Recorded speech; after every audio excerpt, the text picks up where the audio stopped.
Da noite, meu querido amado irmão evangelista, que vai estar entregando a palavra de Deus. Vou chamar minha querida amada esposa para vir fazer a oração.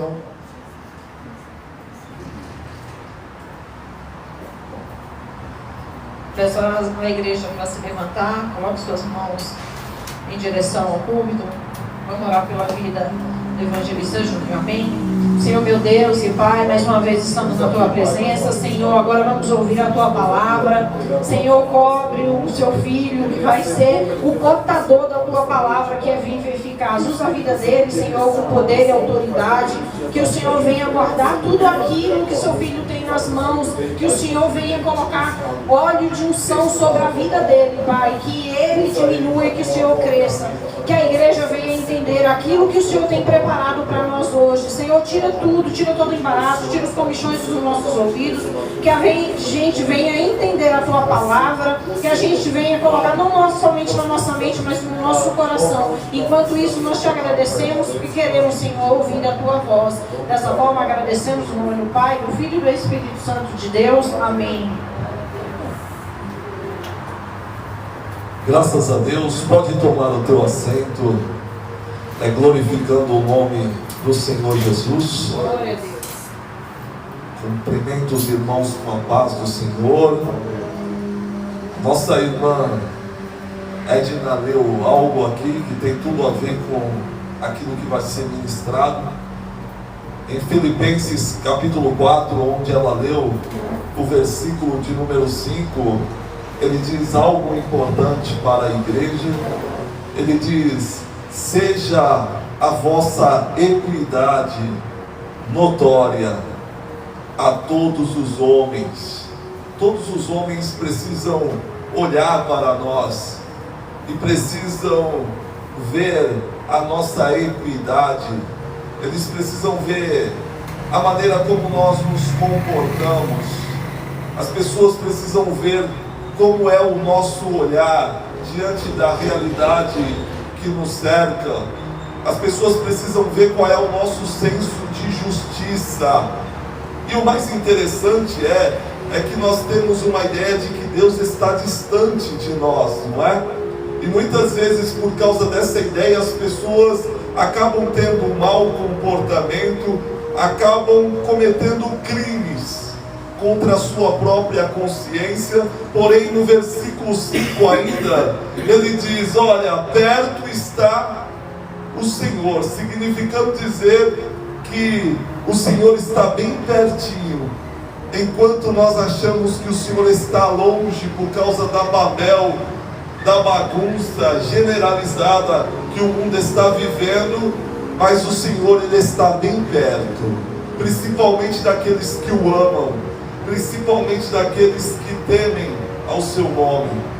Eu assisti um filme com uma história verídica essa semana que se passou, que me chamou muito a atenção, algo que aconteceu nos Estados Unidos no ano de 1993, a realidade de um homem negro que acabou indo para o corredor da morte, sendo ele sentenciado à morte por um crime que ele não cometeu.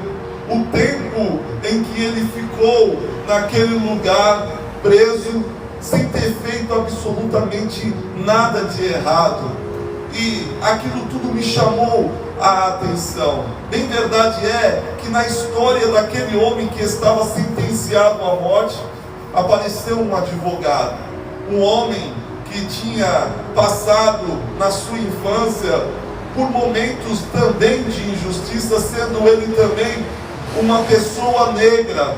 Sendo assim, ele cresceu com um sentimento no seu coração, o qual o tempo todo criava uma coragem ou um encorajamento a ele, para que ele pudesse fazer algo para mudar aquela situação de tanta injustiça. E assim ele se formou como advogado, estudou numa escola que é conhecida no mundo todo, Harvard, né? Uma escola conhecida, e ele decidiu atuar justamente nesse lugar aonde essas coisas estavam acontecendo, aonde esse homem tinha sido sentenciado sem ter feito absolutamente nada.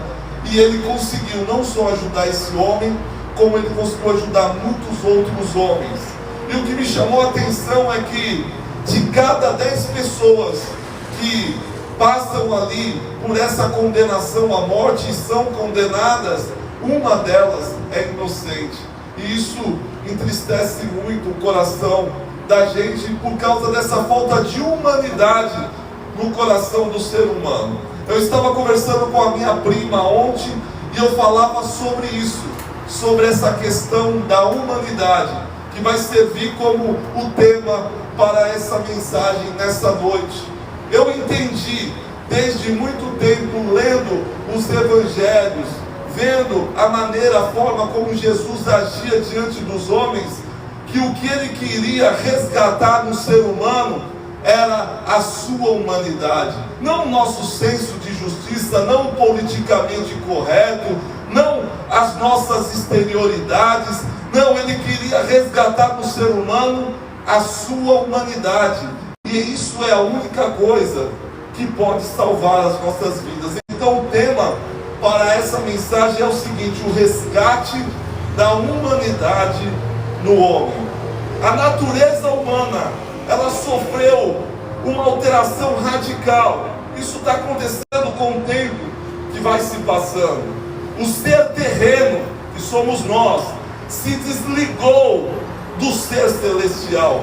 O afastamento, essa quebra de relacionamento da criatura com o Criador, aliados à falta de racionalidade, a incapacidade de raciocinar, de refletir do indivíduo, tornaram-se as causas mais contundentes do desastre da humanidade. Ou seja, tudo que nós estamos assistindo hoje em dia está ligado a esse afastamento do ser terreno, do homem carnal com o seu Criador, com o nosso Deus que nos formou. Isso também tem a ver com o nosso afastamento e o nosso desligamento do homem para com o homem. E é por isso que a gente vai vendo maldade o tempo todo.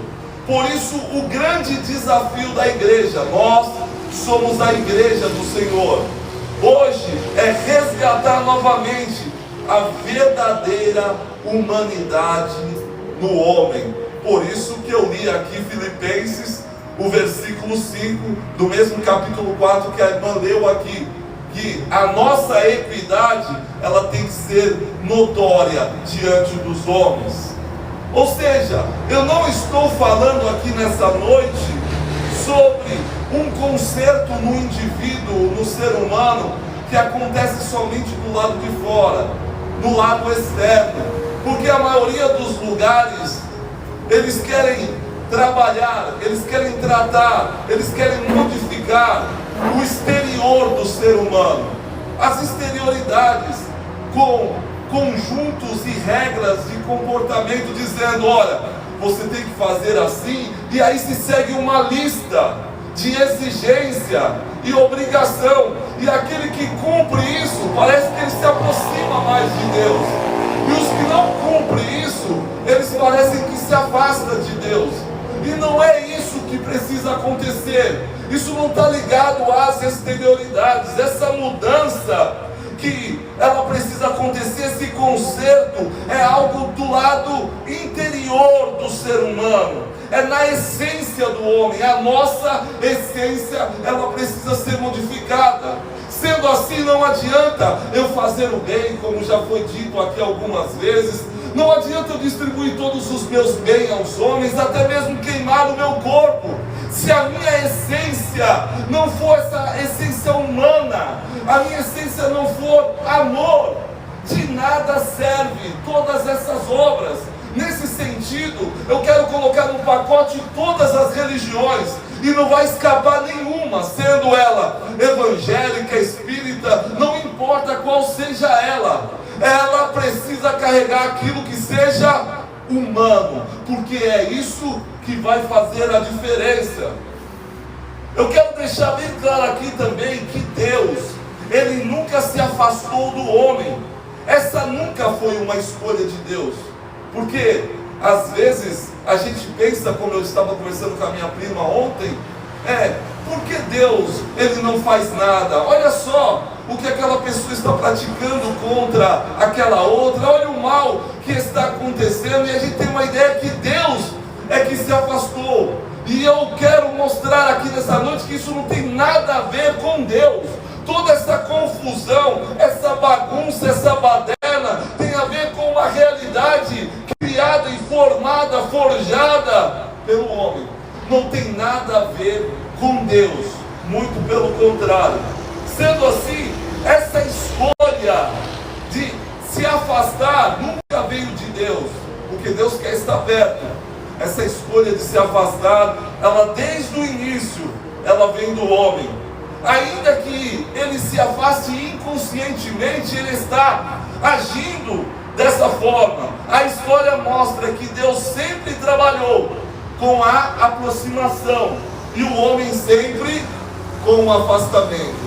É só começar a ler o primeiro livro da Bíblia, o Gênesis, que trata do princípio, e você vai ver essa realidade. Deus sempre se aproximando e o homem sempre se afastando, ainda que inconscientemente. Em 2 Coríntios, não precisa abrir, o apóstolo Paulo vai dizer algo que mostra categoricamente essa realidade. Ele vai dizer em 2 Coríntios 5,17 que se alguém está em Cristo, nova criatura é. A necessidade de ser uma nova criatura é porque essa criatura que se vê hoje se afastou de Deus, perdeu a sua essência e se transformou em qualquer outra coisa, com qualquer outro nome que queira se dar, menos com Deus. Porque o homem foi feito para ser a imagem e também a semelhança de Deus. Porém, o homem perdeu isso há muito tempo. Então, quando Cristo vem, e a ideia é, Ele veio, e se você está em Cristo, então nova criatura você é. Há um novo forjamento de ser nessa pessoa. E aí ele diz o seguinte, olha, nova criatura é. É uma criatura com outros valores, com outras perspectivas, com outro olhar, com um novo entendimento. E tudo isso é passado para nós através dos apóstolos e de todos os ensinos, mostrando para a gente que a gente precisa mudar a nossa qualidade de vida e incluirmos em nós a qualidade de vida de Deus. E nós louvamos aqui agora o que? Dá-me um coração igual ao teu, meu mestre. Um coração capaz de perdoar, de amar, ou seja, um coração parecido com o coração de Deus. Em outras palavras, essa música, esse louvor, é como se fosse um clamor de desespero, dizendo, Senhor, me faz novamente ser parecido contigo, porque eu me tornei em outra coisa. E então Paulo vai dizer o seguinte, as coisas velhas, elas se passaram, e foi lido aqui em Filipenses capítulo 4, também o último versículo que a irmã leu, que nós devemos pensar em tudo que é puro, tudo que é bom, tudo que edifica, tudo que é verdadeiro. Por que isso? Porque isso tem a ver com essa nova criação, que pensa diferente da velha criatura. A nova criatura, ela não fica pensando o mal, ela não age com desconfiança o tempo todo. Não existe essa coisa, simplesmente a gente segue. As coisas acontecem não porque a gente suspeitou que iria acontecer. Aconteceu porque tinha que acontecer por conta da outra pessoa, e não por conta de mim ou por conta de você. Então ele diz assim, olha, nova criatura é, e eis que tudo novo se fez. E ele diz, tudo isso provém de Deus, que nos reconciliou consigo mesmo, significando dizer que o homem se afastou, se desligou de Deus, causou inimizade contra Deus, mas Deus faz o papel aqui através de Cristo de reconciliar o homem, de aproximar o homem novamente. Essa é a ideia de Jesus. Eu sou o caminho, a verdade e a vida. Ninguém vem ao Pai a não ser por mim. E aí então ele fez isso consigo mesmo por meio de Jesus e nos deu o ministério da reconciliação. E aí o que nós pregamos para as pessoas é o seguinte: Jesus é a ponte, Ele é o que liga o homem a Deus. E nós não podemos tirar Jesus da história, porque se eu tiro Jesus da história, aí então eu impeço a vontade de Deus de se cumprir. Qual é a vontade de Deus? Que o homem se aproxime dele. E a única maneira disso acontecer é através de Jesus, porque Jesus é o único que consegue criar essa ponte, essa junção. Ele é o único que consegue fazer essa ligação novamente.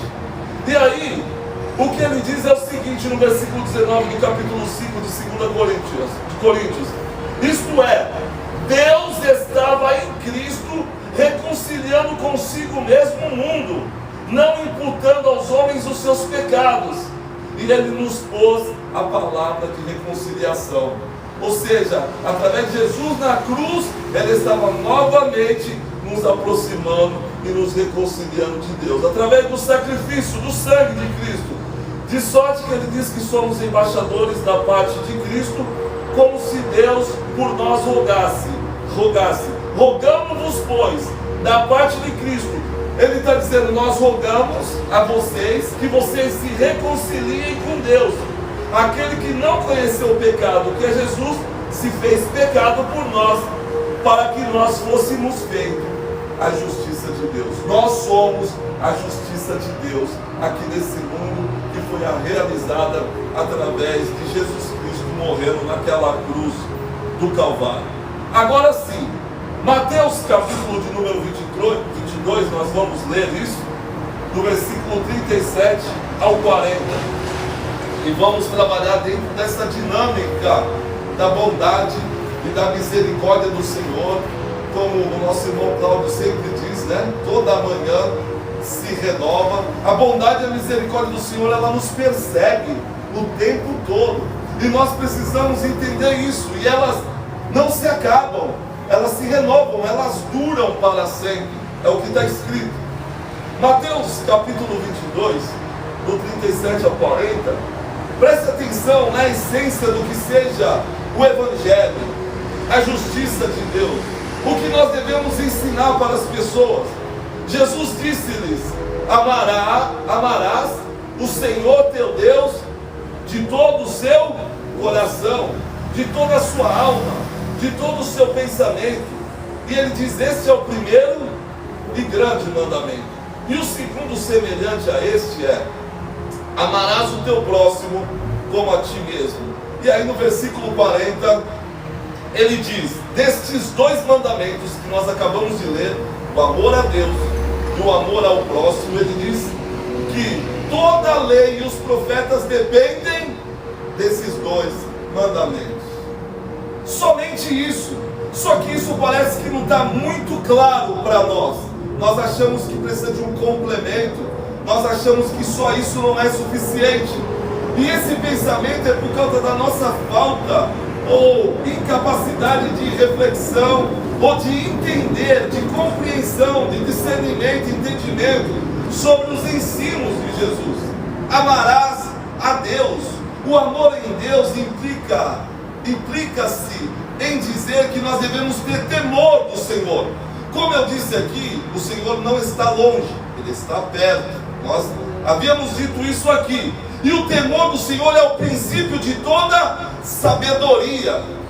E quando nós entendemos que o temor do Senhor, ele está ligado à nossa reverência e o respeito que nós temos para com Deus, aí então as nossas atitudes, a nossa conduta, a nossa maneira de viver diante dos homens, ela muda.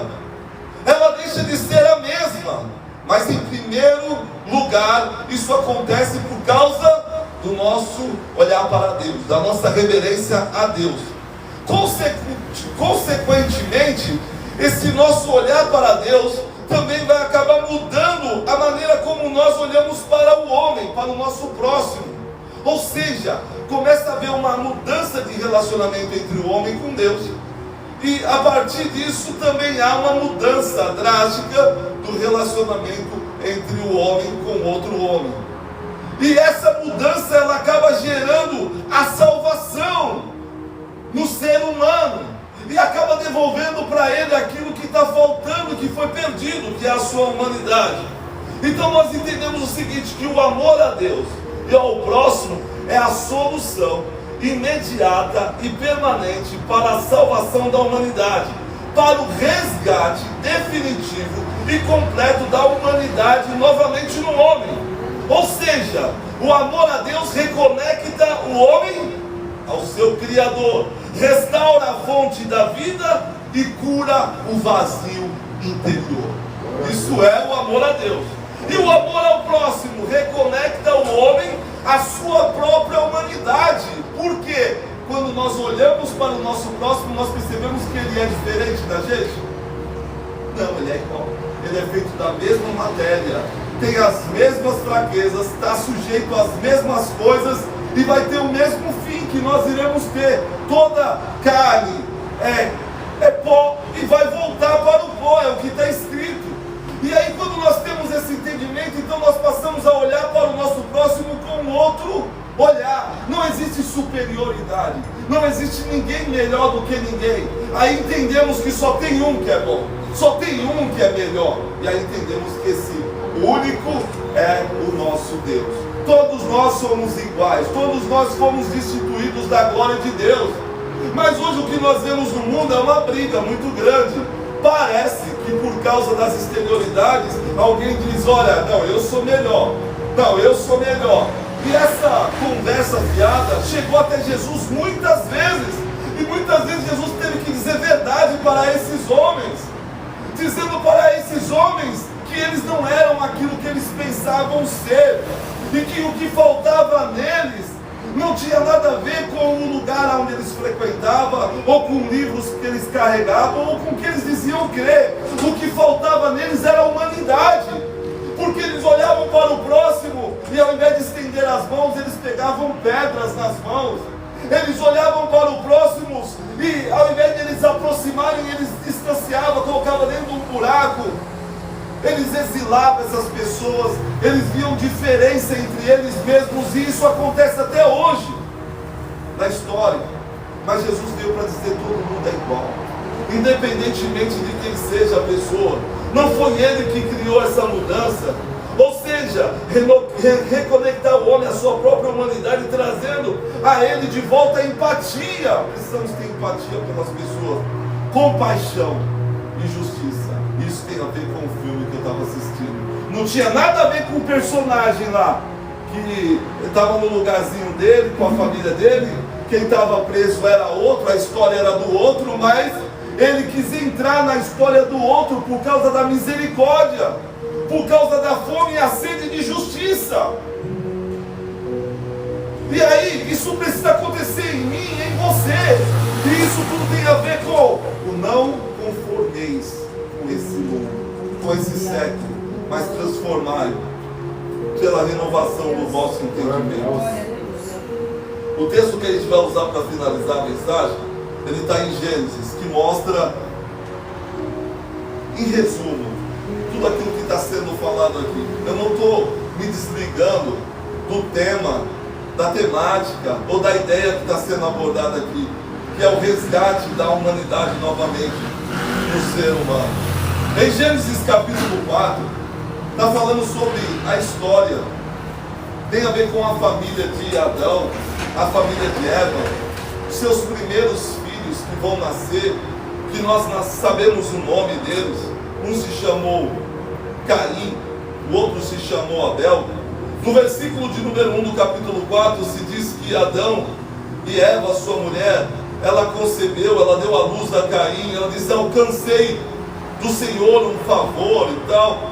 No versículo de número 2 nasce o irmão de Caim, que é Abel, que o texto diz que foi pastor de ovelhas. Caim foi lavrador da terra. No versículo de número 3 mostra agora Caim se apresentando diante do seu Criador, do Senhor, para apresentar a ele uma oferta de gratidão e tudo mais. Da mesma maneira que Abel também estava agindo. O que vai acontecer é que Caim pega o melhor daquilo que ele faz como lavrador para levar para o Senhor. E Abel faz o mesmo como pastor. Porém, no versículo de número 5, o que se diz é que para Caim e para a sua oferta, o Senhor não atentou. Isso não tem a ver com uma maldade de Deus, tem a ver com a maldade do homem, que se aproxima para adorar a Deus. E eu chamo isso de falsa adoração. É quando o homem se apresenta para Deus, mas a disposição do coração dele é diferente daquilo que ele exterioriza com a sua atitude. Como Deus conhece a intenção do coração humano, ele olha para Caim e ele percebe que o que está dentro de Caim não condiz com o que Caim está oferecendo. E aí então ele rejeita Caim e posteriormente a sua oferta. Deus ele já deixou bem claro que ele não quer do homem sacrifício, ele quer do homem a obediência. Aqui não tem nada a ver com sacrifício ser grande, pequeno, ser melhor ou ser pior. Isso são coisas criadas por nós. Isso tem a ver com a essência do ser humano. O que Caim carrega dentro dele, a maneira como ele faz aquilo e a maneira como Abel faz aquilo. A maneira como um faz isso com alegria, com amor, com gratidão, e a forma como o outro manifesta isso. A maneira como Abel olhava para o seu irmão Caim, a maneira como Caim olhava para o seu irmão Abel. E aí a gente vamos ver aqui já essa coisa antagônica entre um irmão e o outro, que nasceram dentro da mesma casa, da mesma família. O que se diz é que o Senhor rejeita a oferta de Caim, e principalmente Caim. A partir desse momento, Caim, ele fica irado, o semblante dele muda. E aí o que vai acontecer? O Senhor vai dizer a Caim: por que você está irado? Por que você está dessa maneira? Por que descaiu o teu semblante? No versículo 7, o Senhor diz a Caim: se você fizer o bem, não serás aceito. Se você agir prudentemente, não será aceito. Não só você, mas a sua oferta. E a ideia é a seguinte de Deus: faça o bem, seja humano. Se você agir como uma pessoa humana, o bem vai ser a consequência de todas as suas atitudes e dos seus atos. Entretanto, se você decidir não agir da maneira correta, e isso é uma escolha sua, haverá uma consequência para isso. E essa consequência tem muito mais a ver com você, com a sua escolha. É o que você ganha, é o que você perde. E a gente precisa entender que o que eu faço de bom, de ruim, não tem nada a ver com o outro, tem a ver comigo. Por isso não importa como o outro retribua, não importa o que o outro vai me oferecer em relação ou em detrimento àquilo que eu ofereço a ele. Porque o que eu ofereço a ele tem a ver comigo, o que ele oferece a mim tem a ver com ele. E na balança de Deus não há injustiça. Deus, ele enxerga, ele está perto, ele sabe o que é de verdade, ele sabe o que é de mentira. É por isso que naquele dia o ateu ou qualquer outro ser humano vai ter que se dobrar diante do Senhor, vai ter que reconhecer que ele é o Senhor. Não haverá justificativas para nada, porque naquele dia o Senhor vai dizer: eu conheci a intenção do teu coração. A gente se desculpa o tempo todo, a gente se abraça, porque afinal de contas a gente não conhece a intenção do coração, mas Deus conhece, e a gente vai se perdoando porque nós somos assim. Mas Deus conhece a verdadeira intenção do coração humano, e é isso que ele vai julgar naquele dia. Ele não vai julgar as nossas justificativas: ah, Senhor, eu fiz isso por causa disso, e em relação a isso, mas não era para acontecer isso. Ele vai dizer: não, a intenção do teu coração era essa. E é isso que ele vai julgar. Não é o tamanho do presente ou a falta do presente, não, é a intenção do coração. E aí o Senhor vai dizer para ele: se não fizeres o bem, o pecado está na sua porta, e o teu desejo será contra ti, e você deve dominar ele. Agora você veja a sua realidade do pecado, para que a gente venha entender de uma vez por todas. Toda vez que eu deixo de fazer o que é certo, o bem, o pecado bate na minha porta. Isso acontece o tempo todo, o tempo todo. Eu sei que eu tenho que fazer o bem, eu não faço, o pecado está batendo na porta. Ou seja, o pecado ele está pertinho, nos rodeando, querendo encontrar uma brecha para entrar. Em qualquer momento, em qualquer situação, seja na rua fazendo uma entrega, seja em casa, seu vizinho, não importa. O tempo todo as coisas vão acontecendo e elas acontecem e nós temos que dar uma resposta diante de tudo que acontece. Que resposta é essa? Temos que fazer o bem, temos que ser humano. Por que devemos fazer isso? Primeiro, por causa de Deus, e segundo, por causa da realidade do nosso próximo, que não é diferente da nossa. Então, Caim, se você não fizer o bem, sabe o que vai acontecer? O pecado ele vai entrar na tua vida, e se ele entrar na tua vida, ele vai prejudicar você. Isso não tem nada a ver com o seu irmão. O que acontece com o seu irmão é consequência do seu pecado, não do pecado dele. E é isso que a gente precisa entender. O que as pessoas fazem pra gente tem a ver com o pecado delas, não com o nosso pecado. E aí quando Deus for julgar isso, aí tudo passa a ser diferente. Por quê? Aqui eu posso morrer novo, mas não significa dizer que eu não vou ter uma eternidade para poder viver com Deus. As pessoas podem limitar os meus dias aqui na terra, mas não junto com Deus. Quando na verdade elas acham que vão acrescentar o dia delas com Deus e não vão acrescentar os dias delas aqui nesse mundo. Mas o que adianta viver 70 anos nesse mundo em relação à eternidade?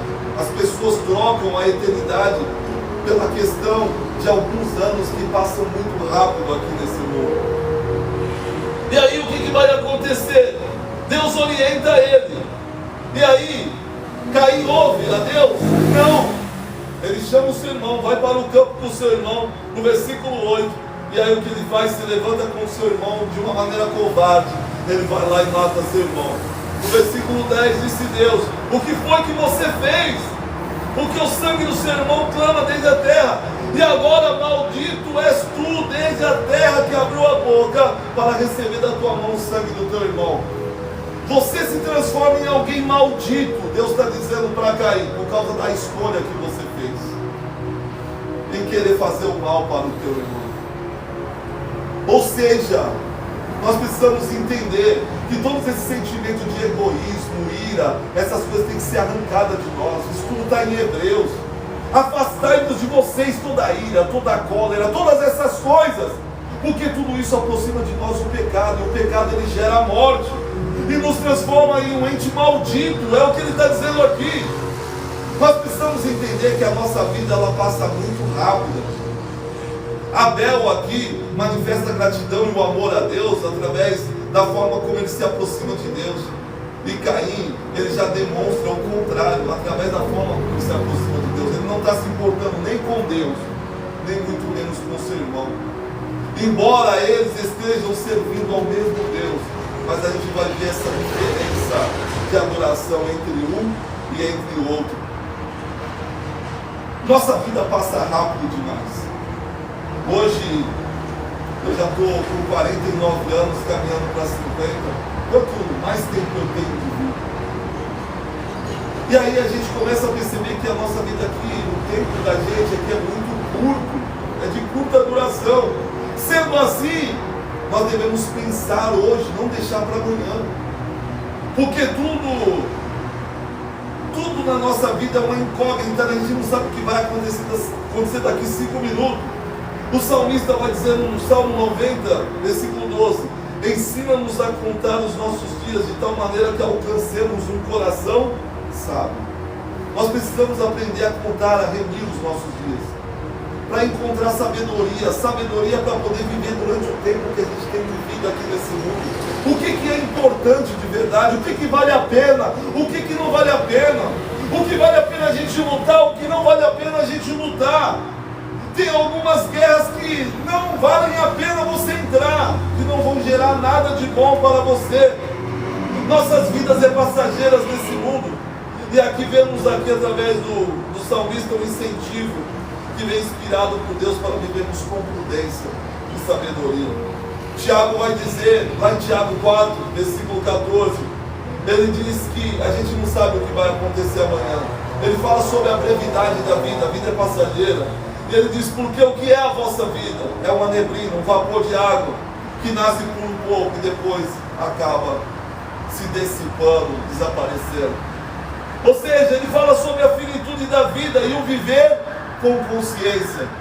Nós precisamos viver com consciência. Qual é a reflexão que nós podemos fazer de tudo aquilo que já foi falado aqui nessa noite?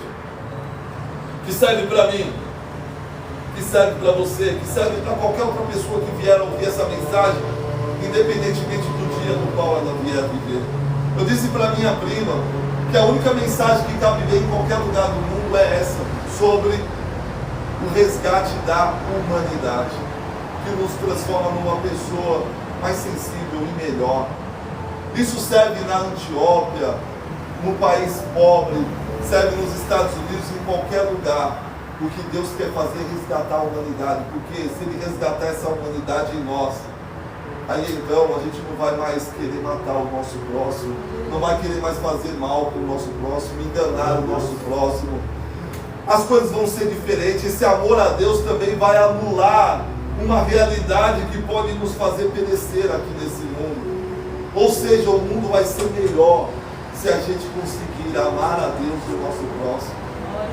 Abrir mão da realidade de quem nós somos para assumir a identidade dessa nova criatura, desse novo ser. Meus irmãos, a história de Caim e Abel não é apenas um relato antigo, mas um espelho para cada um de nós. Todo dia nós somos convidados a escolher entre o caminho do amor, que reconcilia o homem com Deus e preserva a sua humanidade, e o caminho da indiferença, da inveja, do egoísmo, que mata a nossa comunhão e gera morte. O resgate da humanidade no homem, ele só vai acontecer quando o altar de Abel vencer o coração de Caim dentro de cada um de nós. Hoje o Senhor nos chama a voltar à realidade do amor, a Ele e ao nosso próximo. Essa é a verdadeira vitória que restaura a nossa essência e nos devolve a vida abundante. Você quer viver uma vida abundante? Esse é o momento da gente restaurar esse altar de Abel dentro de nós, com o amor de Deus, consolidar esse altar e desfazer esse altar de Caim. Em outras palavras, tirar o egoísmo, a soberba, a altivez, tudo aquilo que nos faz achar que somos melhores do que as outras pessoas. Deus está procurando pessoas que sejam humanas, não pessoas que se sujeitam a um conjunto de regras, mas que sejam humanas, pessoas que sejam verdadeiras. Se coloque de pé no teu lugar. João vai dizer em 1 João 3,11, porque esta é a mensagem que ouviste desde o princípio, que nós devemos amar uns aos outros, e que nós não devemos ser como Caim, que era do maligno e matou o seu irmão. E por que causa ele matou o seu irmão? Porque as suas obras eram más e a do seu irmão era justa. Nós sabemos que passamos da morte para a vida, porque nós amamos o nosso irmão. Quem não ama o seu irmão permanece na morte. Qualquer que odeia seu irmão é homicida. E vós sabeis que nem o homicida ele tem a vida permanente nele. Ou seja, o convite feito a nós foi para que nós amássemos a Deus e amássemos também o nosso próximo.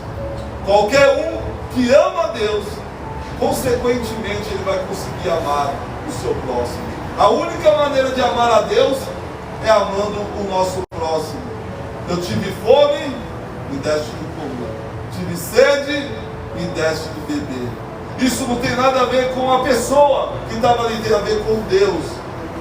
A realidade de Deus na vida. Deste a um desses meus pequeninos, o rosto inchado, a barriga grande, e eu estou vendo que a vida dele, a saúde dele está vazando, está se perdendo, mas ele não consegue ver, ele não consegue enxergar, e insiste naquele caminho, quando na verdade o Senhor nos convida hoje a olhar e dizer: chega!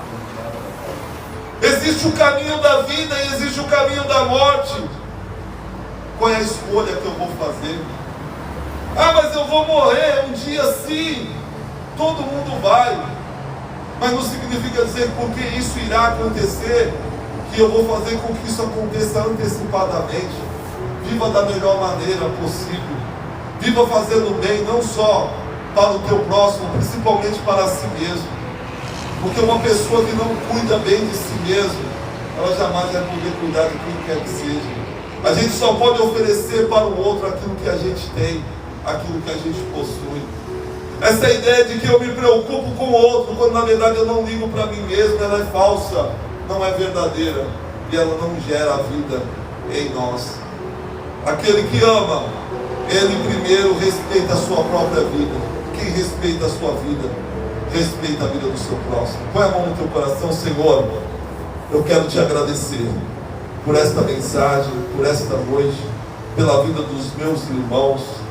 Senhor, eu quero rogar a Ti, meu Deus, que o Senhor sonde o nosso coração, que o Senhor nos ajude a romper em fé e a retirar de nós tudo aquilo que é a causa da inimizade, tudo aquilo que rouba a essência de Deus em nós. Não queremos ser meros religiosos, Senhor, que assumem um papel do lado de fora de adorador, mas que do lado de dentro carrega ossos mortos e todo tipo de imundícia. Nós queremos, meu Deus, que essa humanidade ela venha a ser resgatada dentro de cada um de nós. E queremos viver assim diante dos nossos irmãos. E queremos que o mundo te conheça através dessa humanidade, dessa natureza de Deus em nós. Então nos ajuda, Senhor, a nos despir da velha criatura e a nos revestir da nova criatura em Deus, Senhor. Que a nossa mente seja tocada por Ti, os nossos pensamentos e tudo aquilo que não é do Teu agrado venha a ser retirado. Que o Senhor coloque a Tua mente em nós, Senhor, para que esse mundo, meu Deus, haja um brilho diferente, um gosto diferente, para que as pessoas se interessem por Ti, mais do que por aquilo que o Senhor pode oferecer. Porque hoje em dia as pessoas amam mais aquilo que o Senhor pode oferecer do que o próprio Senhor. As pessoas amam o que as pessoas têm para oferecer mais do que deveriam amar as pessoas. E quando nós aprendemos a amar o nosso próximo, então nós não olhamos a aparência, o que ele tem ou o que ele não tem. A única coisa que nós olhamos é a vida, é o fôlego de vida. E é por isso, meu Deus, que nós caminhamos na direção dessas pessoas, porque nós sabemos que se fôssemos nós que estivéssemos ali, nós estaríamos sofrendo. Elas já estão sofrendo, e então nós não estamos aqui para aumentar o martírio, mas estamos aqui, meu Deus, para ser um tipo de Cristo na vida das pessoas. Nos ajude a entender a Tua vontade, que é boa, perfeita e agradável. Sendo assim, eu coloco a vida dos meus irmãos e de todos aqueles que porventura vier a ouvir essa mensagem, todos aqueles que clamam por essa transformação, por aqueles que pedem ajuda porque sozinhos não conseguem ajuda, Senhor. Toma cada uma dessas pessoas nas Tuas mãos e faz a Tua vontade prevalecer, em nome de Jesus Cristo, amém. E graças a Deus, vamos aplaudir Jesus pela vida.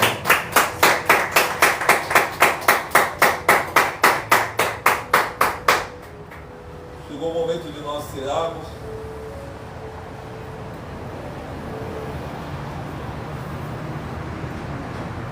Chegou o momento de nós fazermos menção da morte, da ressurreição do Senhor. É um momento de regozijo, é um momento de alegria, é um momento de nós relembrarmos aquilo que Jesus veio a esse mundo e Ele fez. O amor de Deus que foi manifestado através da morte de Jesus. Nós temos uma compreensão do que é a ceia do Senhor. Nós temos um entendimento de que o pão tipifica o corpo de Cristo que foi moído naquela cruz, e de que o suco de uva tipifica o sangue de Jesus que foi vertido naquela cruz por causa dos nossos pecados. E quando nós fazemos assim, nós estamos assumindo a vida de Deus em nós, que é o que Deus quer que aconteça, que a gente venha assumir a vida dele em nós, a natureza de Deus em nós. Isso pode nos curar, nos transformar, nos modificar. Sendo assim, vamos participar da ceia com essa intenção, com esse desejo, com essa vontade de sermos alguém melhor. Não alguém perfeito. Como diz o nosso irmão Cláudio, perfeito a gente nunca vai conseguir ser. Mas a gente pode caminhar nessa direção, fazendo aquilo que é certo. Então, vamos caminhar na direção certa e não vamos mais perder tempo mudando de caminho. Porque cada vez que a gente perde tempo mudando de caminho, a consequência pode ser gravíssima. Vamos orar nesse momento e vamos pedir para o Senhor abençoar o corpo, o sangue. Pedir para o nosso irmão Cláudio fazer essa oração, apresentando os elementos que vão servir para a ceia nessa noite. Senhor Deus, primeiramente quero agradecer pela oportunidade, Pai, de estarmos aqui ceando. E sabemos muito bem que agora, Pai, a partir desse momento, esse pão, ele não é mais pão, e ele se torna assim o seu corpo, o corpo de Jesus Cristo. E sabemos muito bem que agora este suco de uva se torna o seu sangue. E crendo nisso, Pai, vamos cear e vamos tomar a ceia sabendo e reconhecendo o sacrifício que o Senhor fez por nós na cruz, Pai. Entregando assim e firmando mais uma vez a nossa aliança contigo, Jesus. Assim dispostos a sermos mudados e transformados por aquilo que nós vamos consumir agora, que é o teu corpo e o teu sangue, Senhor. Que isso entre dentro de nós e nos modifique e nos transforme, que alcance o mais fundo lá da nossa alma, Pai, e traga transformação, em nome de Jesus Cristo, amém, e graças a Deus. Amém, graças a Deus. Pode passar os irmãos que vão cear. Graças a Deus, graças a Deus.